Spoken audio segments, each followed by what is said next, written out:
Welcome to this video for the Ruffler Walker fill 'em up machine from around 1953. This one was quite unique because unlike most flick machines, this one had columns of ball bearings that dictated how many coins were paid out, and you can see the columns just here. The idea was to flick the ball around, get it to land in one of the columns, and when you reach the top you can turn the handle at the bottom to pay out.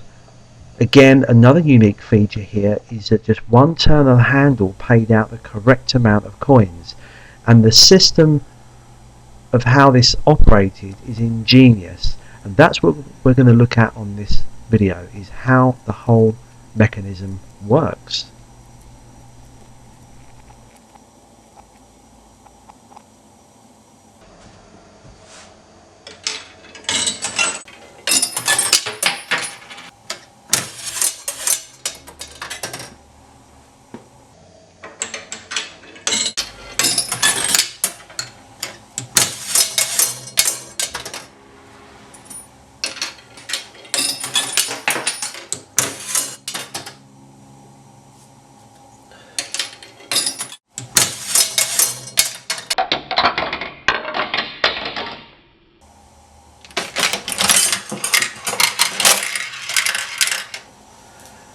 Okay, so here's the internal workings of the Ruffler & Walker fill 'em up machine.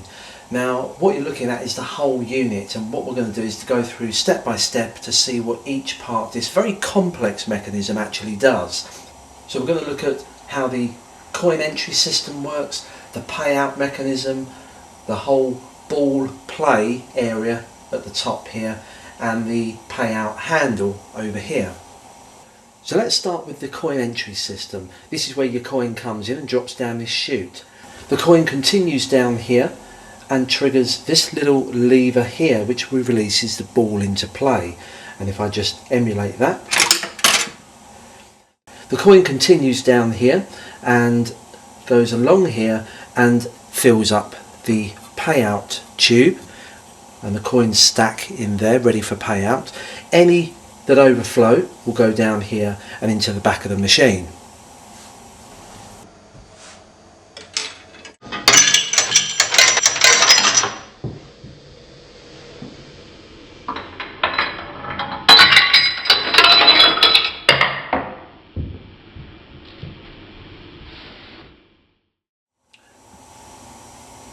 Now the locking mechanism for the payout, if I turn the handle,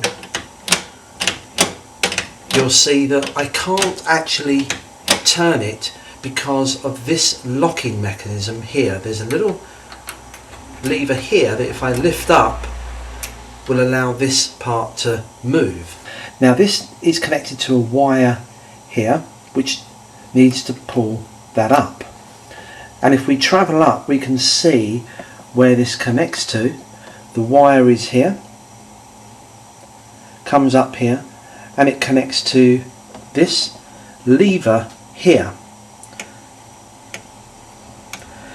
and this is triggered by this arm here,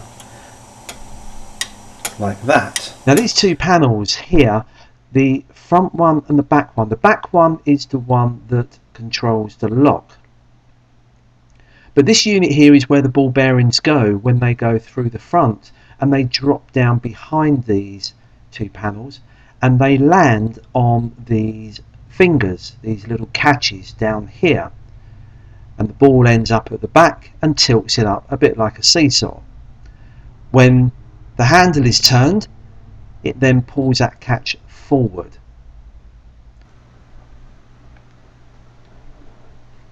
What we're going to do now is have a look at the workings of this, but using a diagram to make it a little bit clearer. Now this might not look too clear to you now, but let's explain what each part does. This part here in blue is showing you this panel here, the front panel. Behind that, the one that controls the lock, but also several other things, is the back panel. That's the one just behind the front. It also has attached to it these different length fingers, and we'll explain those later on.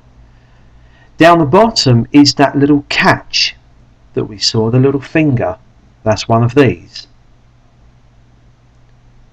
and that's connected to the bottom of that second panel. Also attached to that is the rod that sticks through the front of the display, holding the balls in place.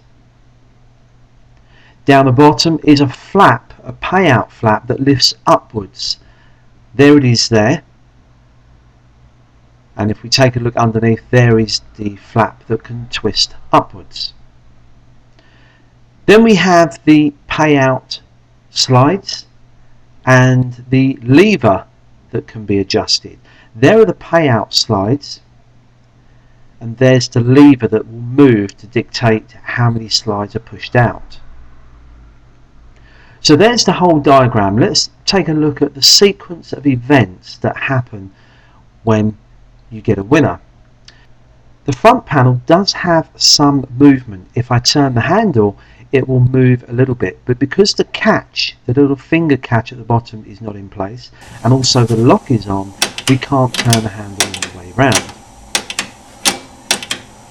When a ball drops through a winning column, through the hole, as seen here, it drops behind and lands on the little finger at the bottom of the channel, tilting it upwards, and it puts it in front of the front panel. You can see that here.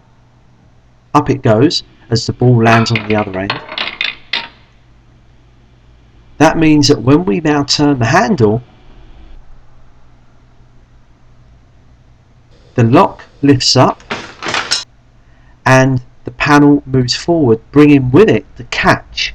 Now remember, the catch is connected to the second panel, so that moves as well. There, as you can see, the catch and the second panel behind it moving forward. It also brings with it the rod, and that's what causes the balls in the column to drop.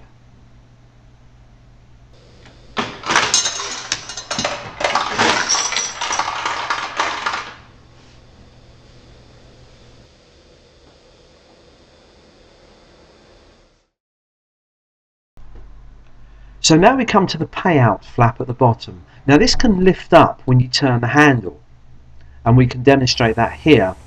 But note the length of the fingers in the background. They will dictate how high that flap lifts up.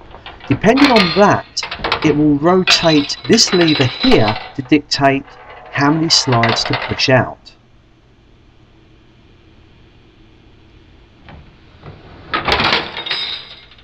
So let's see the demonstration of this.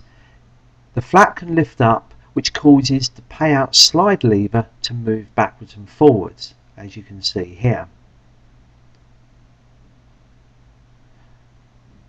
So the length of this here will dictate how high this can lift up. There it is there, the finger.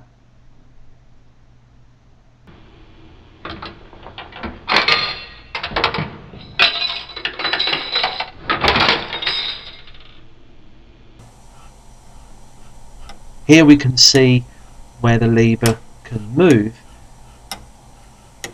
so it can push out the right number of slides.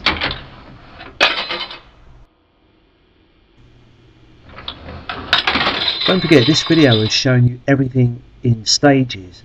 All of this happens simultaneously when you turn the payout handle at the front of the machine. We hope you enjoy watching this video and see how the whole fill 'em up machine works and how clever and ingenious the payout system is.